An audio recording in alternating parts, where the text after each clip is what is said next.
Hello नमस्कार दोस्तों, आप सभी का पीटीएफ परिवार में स्वागत है। तो जैसा कि आप देख रहे हैं कि हम लोग अभी बिहार स्पेशल का लगभग 7500 से कहीं ज़्यादा प्रश्न जो है वो करने वाले हैं। और बिहार स्पेशल में जितने भी टॉपिक बनते हैं सबका अलग अलग समझिए कि जो एमसीक्यू है वो आपको करवा दिया जाएगा ताकि प्रश्न आप अच्छे से टेकल कर सके। इसका सबसे ज़्यादा फ़ायदा आपको बिहार लोक सेवा आयोग यानी कि 70 बीपीएससी में सबसे ज़्यादा फ़ायदा होगा। और इसका सबसे ज़्यादा फ़ायदा आपको बिहार शिक्षक भर्ती 3.0 में आपको सबसे ज़्यादा इसका फ़ायदा मिलेगा। ठीक है, तो देखिए हम लोग जो बिहार स्पेशल है, बिहार स्पेशल का जो पहला टॉपिक है इतिहास के स्रोत।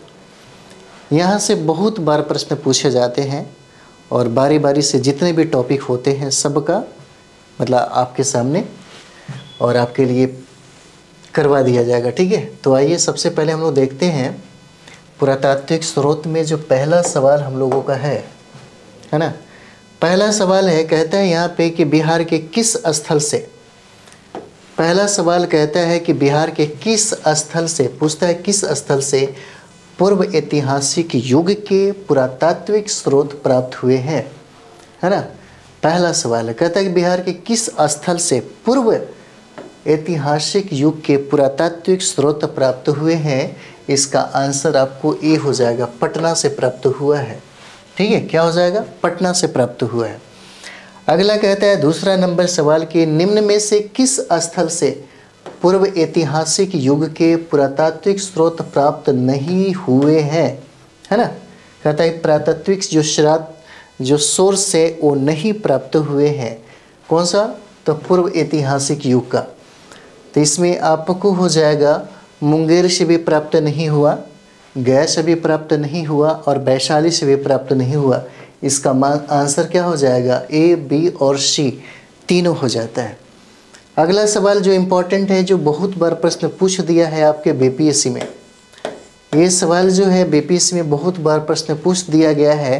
कहता है कि पूर्व ऐतिहासिक स्थल चिरांद वर्तमान के किस जिले में स्थित है। तीसरा नंबर सवाल है ना। कहता है कि पूर्व ऐतिहासिक स्थल चिरांद, ये बहुत बार प्रश्न पूछा होगा, वर्तमान के किस जिले में स्थित है। इसका आंसर ए हो जाएगा, कहाँ पे, तो सारण में, है ना। ये सवाल जो है बहुत बार पूछा हुआ है बीपीएससी। चलिए अगला हम लोग देखते हैं, इसमें चौथा नंबर सवाल हम लोग देखेंगे। चौथा नंबर सवाल कहता है कि पूर्व ऐतिहासिक स्थल चेचर, पूर्व ऐतिहासिक स्थल चेचर वर्तमान के किस जिले में स्थित है। चौथा नंबर सवाल, तो चेचर जो वर्तमान में वैशाली में स्थित है। देखिए अगर हम लोग टोटल यहाँ से कर लेते हैं, जो प्रश्न बना हुआ है 7500 से कहीं ज़्यादा जो प्रश्न है, अगर हम लोग कर लें तो बीपीएससी में 70 बीपीएससी की तैयारी करने वालों के लिए एक भी प्रश्न यहाँ से नहीं छूटने वाला है। साथ ही साथ जो बीपीएससी टीचर का एग्ज़ाम 3.0 जो हो रहा है, यानी कि बिहार शिक्षक भर्ती 3.0 है, यहाँ से सारा का सारा प्रश्न आपको टकराएगा। पिछली बार में भी देखिएगा बहुत सारे प्रश्न आपको यहीं से मिले हैं। ठीक है, तो बहुत सारा पूछा भी हुआ है। चलिए अगला देखते हैं हम लोग। पांचवा नंबर हम लोग सवाल देखेंगे। 5 कहता है कि निम्न में से किस पूर्व ऐतिहासिक स्थल से नौपाषाणिक, है ना, नौपाषाणकालीन अस्थि उपकरण प्राप्त हुए हैं। कहता है कि अस्थि उपकरण प्राप्त हुए हैं, कौन सा, तो नौपाषाणकालीन, है ना। तो ये हो जाता है, कहाँ से प्राप्त हुआ, चिरांद से प्राप्त हुआ है। इसका आंसर ए हो जाएगा, है ना। इसका आंसर ए हो जाएगा, चिरांद से प्राप्त हुआ है। और चिरांद की अगर बात करें तो कहाँ पे है ये, वर्तमान में ये सारण में हो जाता है ना, सारण में हो जाता है। ठीक है, और चेचर वैशाली हो जाएगा। अगला सवाल हम लोग देखेंगे, छठा नंबर कहता है निम्न में से बिहार के किस पूर्व ऐतिहासिक स्थल से ताम्र प्रस्तर युगीन उपकरण एवं मृदभांड क्या हुआ, प्राप्त हुआ। ठीक है, बिहार का एक प्रश्न भी नहीं छूटेगा अगर ठीक से हम लोग इसको कर ले तो। एक बार अगर आपको विवाश पनोरमा पढ़ने का मौका मिल जाए या इम्तियाज़ अहमद भी पढ़ लेते हैं, उसके बाद प्रश्न बनाइए, अधिकतर प्रश्न आपसे बनेगा, है ना। बहुत अच्छा है प्रश्न, इसमें अधिकतर प्रश्न आपको पूछा हुआ मिलेगा। निम्न में से बिहार के किस पूर्व ऐतिहासिक स्थल से ताम्र प्रसारण, है ना, ताम्र प्रस्तर युगीन जो उपकरण है एवं मृद भांड कह रहा है कि कहाँ से प्राप्त हुए हैं? तो छठा नंबर देखिए ये हो जाएगा आपको, चेचर से भी प्राप्त हुआ, मनेर से भी प्राप्त हुआ और सोनपुर से भी प्राप्त हुआ। इसका आंसर ए, बी और सी तीनों हो जाता है ना।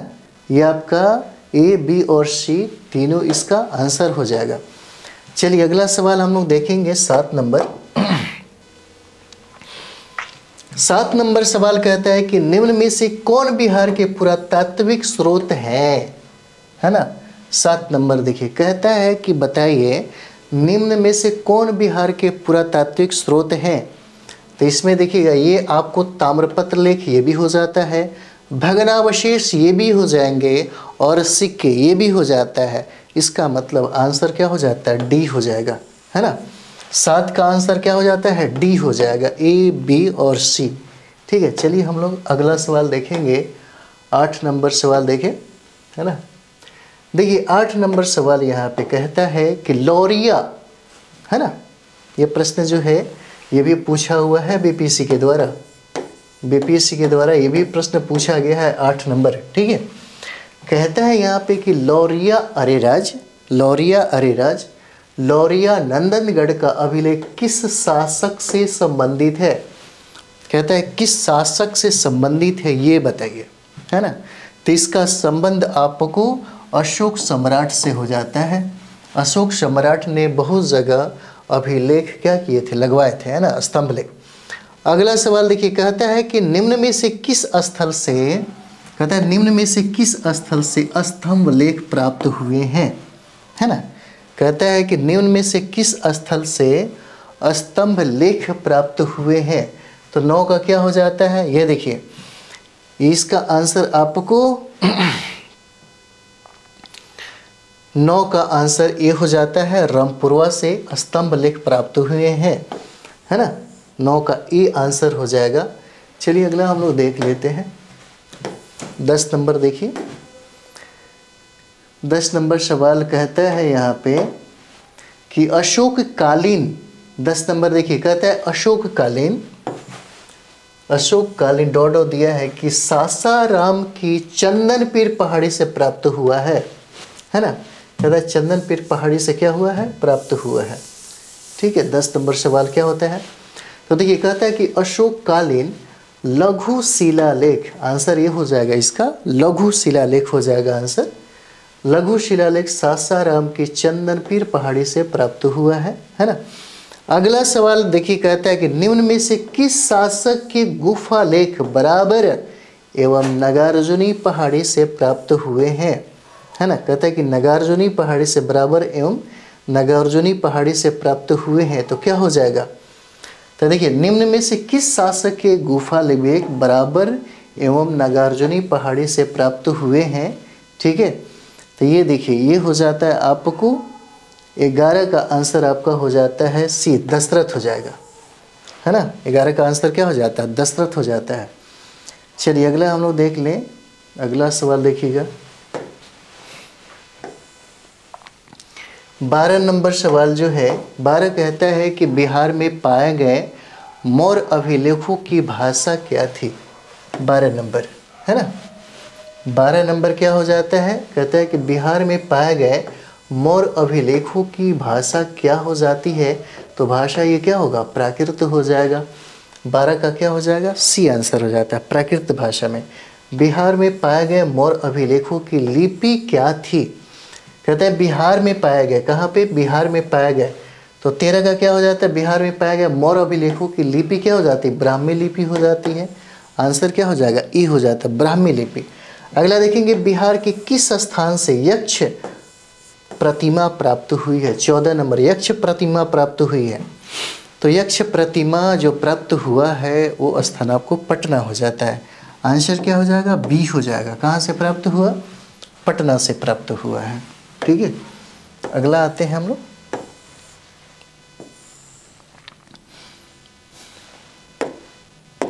15 नंबर सवाल देखेंगे हम लोग। 15 नंबर कहता है कि बिहार के, है ना, किस जिले के बसाड़ से महादेवी प्रभुदया के 2 अभिलेख प्राप्त हुए हैं। 15 नंबर कहता है कि बिहार के कहाँ से, किस जिले के बसाड़ से महादेवी प्रभुदया के 2 अभिलेख प्राप्त हुए हैं। तो इसका आंसर क्या हो जाएगा, डी हो जाएगा। 15 का आंसर डी हो जाएगा, वैशाली, है ना। 16 नंबर कहता है कि निम्न में से किस स्थल से प्राप्त मुहर ध्रुव स्वामिनी से संबंधित है ना। कहता है कि किस स्थल से प्राप्त मुहर जो मिला वो ध्रुव स्वामिनी से संबंधित है। तो 16 का क्या हो जाएगा, बसाड़ से। बसाड़ से जो प्राप्त हुआ है वो ध्रुव स्वामिनी से संबंधित है। अगला सवाल कहता है कि ध्रुव स्वामिनी किस शासक की पत्नी मानी जाती है। 17 नंबर, किस शासक की पत्नी मानी जाती है। तो ये चंद्रगुप्त द्वितीय हो जाते हैं। आंसर क्या हो जाता है, सी हो जाएगा, है ना। आंसर सी हो जाएगा, चंद्रगुप्त द्वितीय से इनकी वाइफ मानी जाती है। ठीक है, चलिए अगला देखा जाए। 18 नंबर सवाल हम लोग का है ना। 18 नंबर 18 कहता है कि बिहार से गुप्तकालीन अभिलेख किस भाषा में प्राप्त हुए। बिहार से कौन सा, बिहार से गुप्तकालीन अभिलेख कहता है कि किस भाषा में प्राप्त हुए हैं। तो यह भाषा संस्कृत हो जाता है। आंसर ये होगा संस्कृत हो जाएगा। अगला 19 नंबर सवाल कहता है कि बोध गया से प्राप्त अभिलेख में कहाँ के भिक्षुओं का वर्णन है ना। 19 नंबर सवाल देखिए। 19 नंबर कहता है कि बोध गया से प्राप्त किसमें, तो अभिलेख में कहाँ के भिक्षुओं का वर्णन है। तो ये श्रीलंका हो जाएगा। आंसर क्या हो जाता है, डी हो जाएगा, श्रीलंका। अगला सवाल देखिए, श्रीलंका के किस भिक्षु का वर्णन बोध गया, है ना, अभिलेख में है। 20 नंबर सवाल कहता है यहाँ पे श्रीलंका के किस भिक्षु का वर्णन बोध गया अभिलेख में है ना। तो 20 नंबर सवाल क्या हो जाएगा, महामना द्वितीय हो जाएगा। इसका आंसर क्या हो जाएगा, बी, महामना द्वितीय हो जाता है। ठीक है, अगला सवाल हम लोग देखें। 21 नंबर सवाल देखिए। 21 नंबर सवाल कहता है निम्न में से किस स्थल से प्राप्त गुप्तकालीन मुहर से गुप्त वंशावली का वर्णन प्राप्त होता है ना। अगला सवाल है निम्न में से किस स्थल से प्राप्त गुप्तकालीन मुहर से गुप्त वंशावली का वर्णन प्राप्त होता है। तो इसका आंसर नालंदा हो जाएगा। इसका आंसर क्या हो जाता है, सी हो जाएगा, नालंदा। ठीक है, 22 नंबर सवाल देखेंगे। निम्न में से किस स्थान से गुप्तकालीन पाषाण अभिलेख मिले हैं। 22 नंबर क्या कहता है, किस स्थान से गुप्तकालीन पाषाण अभिलेख प्राप्त हुए हैं। तो इसका आंसर क्या हो जाएगा, नवादा हो जाएगा। आंसर सी हो जाएगा, नवादा। ठीक है, 23 नंबर सवाल हम लोग देखेंगे। उत्तर गुप्तकालीन वंश का संस्थापक कहता है किसे माना जाता है ना। 23 नंबर सवाल है, कहता है उत्तर गुप्तकालीन वंश का संस्थापक किसे माना जाता है। तो ये कृष्ण गुप्त हो जाएंगे। आंसर बी हो जाता है, कृष्ण गुप्त को माना गया है ना। चलिए अगला देखते हैं हम लोग। 24 नंबर सवाल कहता है कि निम्न में से, 24 क्या कहता है, निम्न में से किस शासक के अभिलेख में उत्तर गुप्तकालीन वंश के संस्थापक से लेकर आदित्य सेन तक के इतिहास की जानकारी मिलती है। 24 नंबर, तो यहाँ पे देखेंगे हम लोग 24 नंबर जो सवाल है हम लोगों का, है ना। 24 नंबर देखिए, 24 नंबर का आंसर क्या हो जाएगा, आदित्य सेन हो जाएगा। आंसर क्या हो जाता है, सी हो जाएगा, आदित्य सेन हो जाएगा इसका। अगला सवाल देखिए, 25 नंबर सवाल हम लोग का है। 25 नंबर कहते हैं यहाँ पे निम्न में से किस जिले के बौंसी नामक स्थान में स्थित मंदार पहाड़ी से आदित्य सेन का अभिलेख प्राप्त हुआ है। क्या कहता है कि किस जिले के, पूछता है किस जिले के बौंसी, है ना, नामक स्थान में स्थित कौन सा, तो मंदार पहाड़ी से आदित्य सेन का अभिलेख प्राप्त हुआ है। तो यह डिस्ट्रिक्ट है बांका, है ना, यह डिस्ट्रिक्ट क्या है, बांका हो जाता है। अगला सवाल हम लोग देखेंगे 26 नंबर, कहता है कि निम्न में से किसके अभिलेख में तालाब खुदवाने और विष्णु की प्रतिमा स्थापित करने का उल्लेख मिलता है।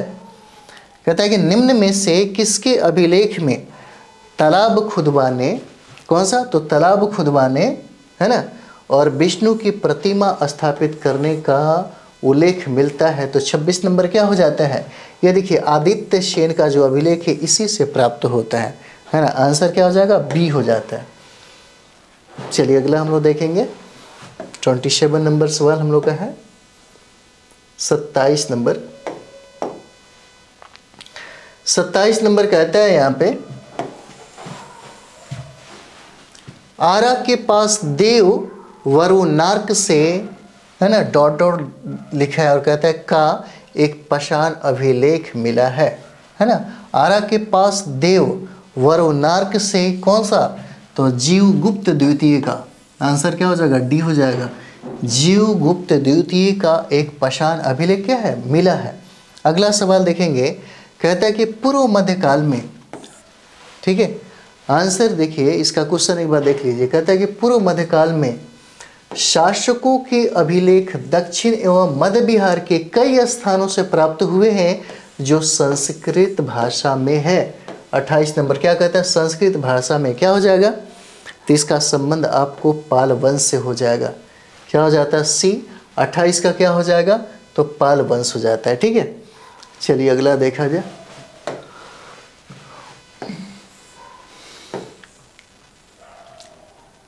उनतीस नंबर सवाल है। 29 कहता है कि निम्न में से किस पाल शासक के अभिलेख में केशव नामक व्यक्ति का उल्लेख है। निम्न में से किस पाल शासक के अभिलेख में केशव नामक व्यक्ति का क्या है, उल्लेख है। 29 नंबर क्या हो जाएगा, तो धर्मपाल हो जाएगा, है ना। 29 नंबर सवाल क्या हो जाता है, इसका आंसर बी हो जाएगा, धर्मपाल। यानी कि निम्न में से किस पाल शासक के अभिलेख में केशव नामक व्यक्ति का उल्लेख है, तो किसके, धर्मपाल के। पाल शासक धर्मपाल का अभिलेख कहाँ से प्राप्त हुआ है ना। 30 नंबर सवाल देखेंगे तो 30 नंबर सवाल क्या कहता है, ये देखिए, कहता है कि पाल शासक धर्मपाल का अभिलेख कहाँ से प्राप्त हुआ है। इसका आंसर क्या हो जाएगा, 30 का डी हो जाता है। कहाँ, तो बोध गया से। अगला सवाल हम लोग देखेंगे इसका 31 नंबर।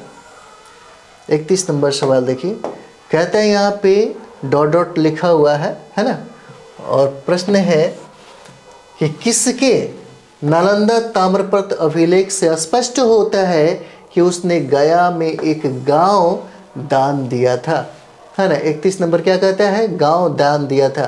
किसने, तो धर्मपाल ने गांव दान दिया था। यानी कि धर्मपाल के नालंदा ताम्रपत्र अभिलेख से स्पष्ट होता है कि उसने गया में क्या दिया, एक गांव दान दिया, है ना। 32 नंबर देखिए, कहता है यहाँ पे 32 नंबर सवाल देखिए, कहता है कि निम्न में से किसके अभिलेख नालंदा के धोशरावा में वीरदेव को नालंदा विश्वविद्यालय का अध्यक्ष नियुक्त करने की चर्चा है। तो कौन सा हो जाता है, ये आपका देवपाल हो जाएगा। आंसर क्या हो जाता है, सी हो जाएगा, देवपाल। ठीक है, आंसर क्या हो जाएगा, सी हो जाएगा, देवपाल के द्वारा। ठीक है, चलिए आगे बढ़ा जाए। 33 नंबर हम लोग का सवाल हो जाएगा। 33 कहता है कि निम्न में से किसके लेख, यानी कि नालंदा पाषाण से पता चलता है नालंदा महाविहार को जला दिया गया था, है ना। 33 नंबर सवाल क्या कहता है, जला दिया गया था। किसके लेख से पता चलता है ना। सवाल पूछ रहा है कि नालंदा पाषाण यानी कि किसके लेख से पता चलता है नालंदा महाविहार को जला दिया गया था। तो क्या हो जाएगा, किसका अभिलेख है, तो महिपाल का हो जाएगा। आंसर क्या है, ए हो जाएगा, महिपाल का। अगला सवाल, बिहार के किस स्थान से प्रतिहार राजा भोज के सिक्के मिले हैं। 34 नंबर सवाल, राजा भोज के सिक्के कहाँ से मिले हैं, तो ये आपका नालंदा हो जाएगा, नालंदा से। आंसर सी हो जाएगा।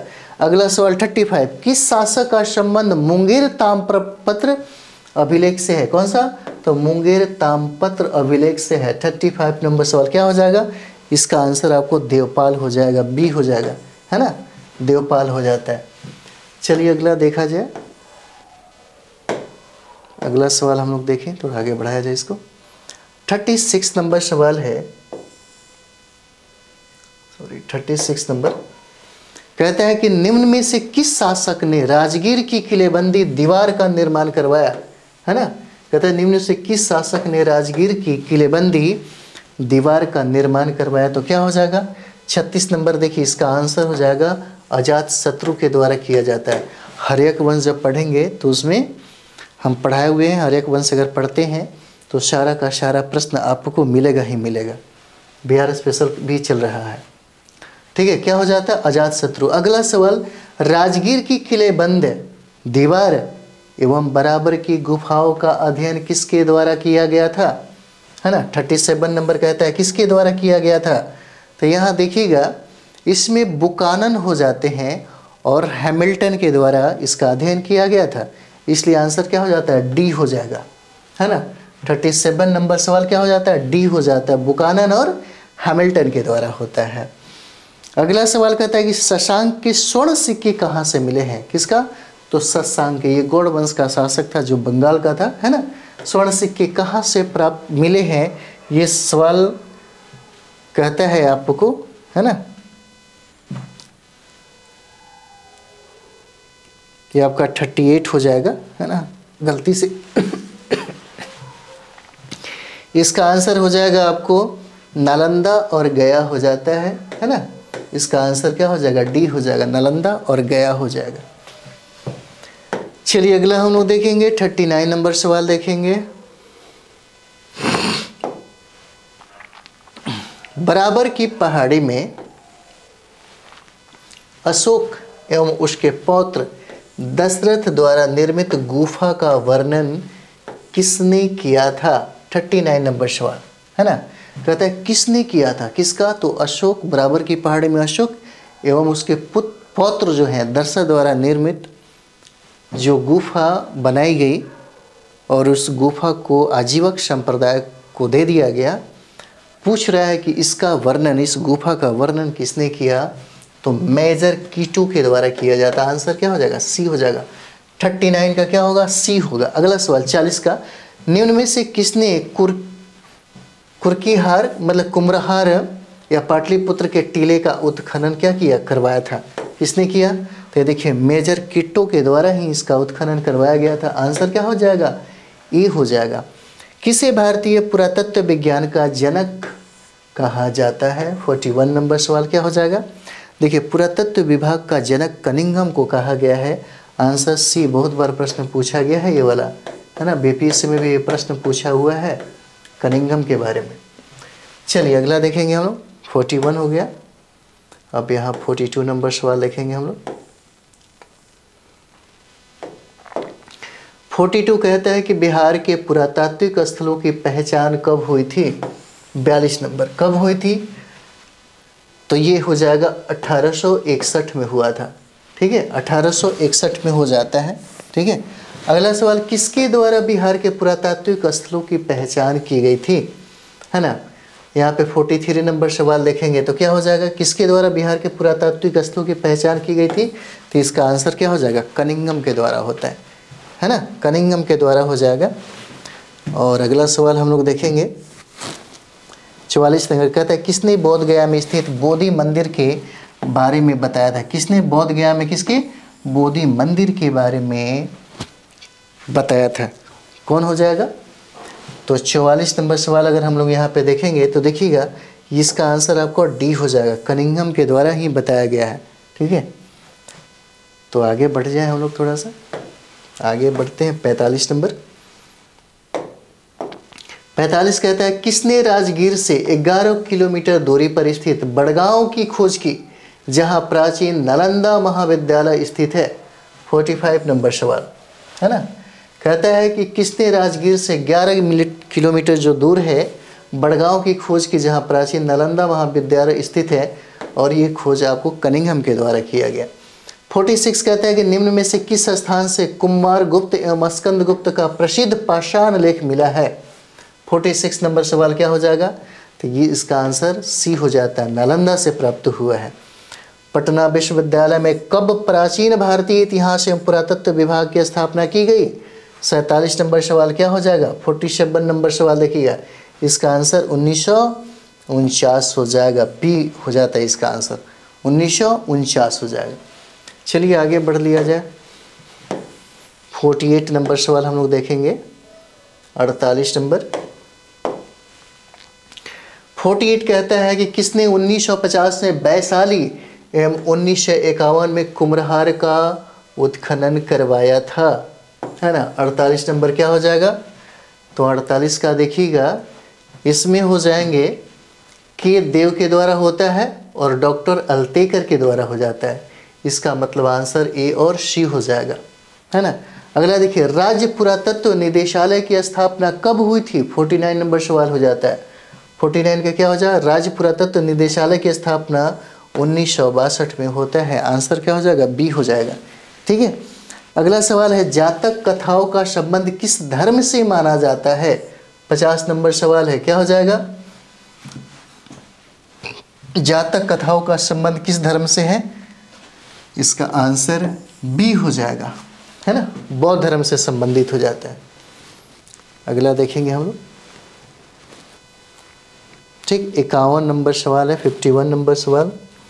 51 कहता है कि जातक कथाओं में स्वर्ण सिक्के हेतु, है ना, कहता है यहाँ पे कि जातक कथाओं में स्वर्ण सिक्के हेतु किस शब्द का प्रयोग हुआ है? 51 नंबर, किस शब्द का प्रयोग हुआ है? तो 51 में क्या हो जाएगा, निष्क का, है ना। इसका आंसर क्या हो जाएगा, सी हो जाता है। जातक कथाओं में स्वर्ण सिक्के हेतु किस शब्द का प्रयोग हुआ है?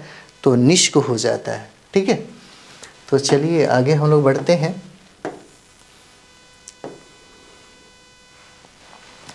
अभी का जो टाइम है, इतना अच्छा सीट दे रहा है गवर्नमेंट सरकार के द्वारा।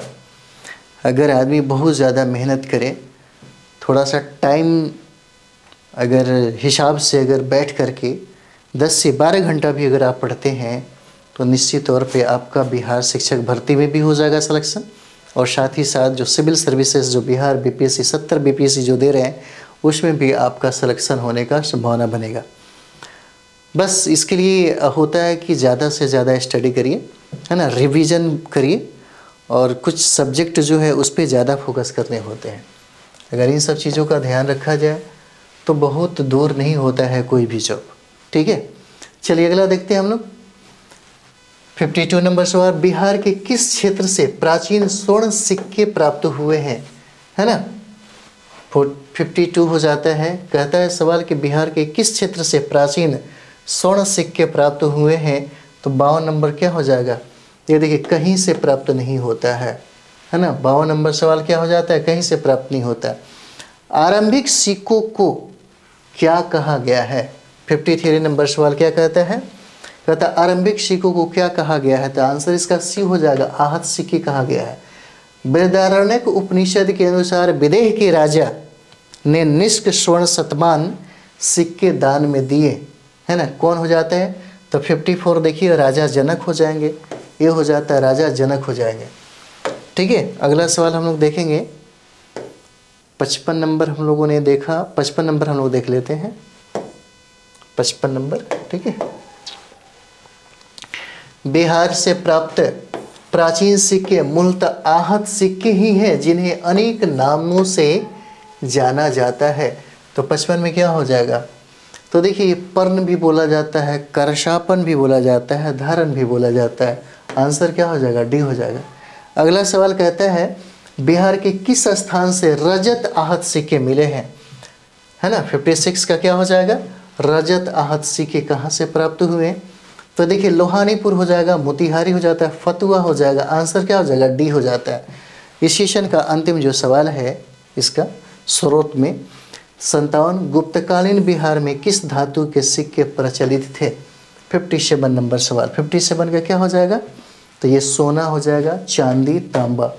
इसका मतलब क्या है, ए, बी और सी, ये हो जाएगा आपका आंसर। 57 का डी आंसर हो जाएगा। तो पुरातात्विक स्रोत से इतना सारा प्रश्न है ना।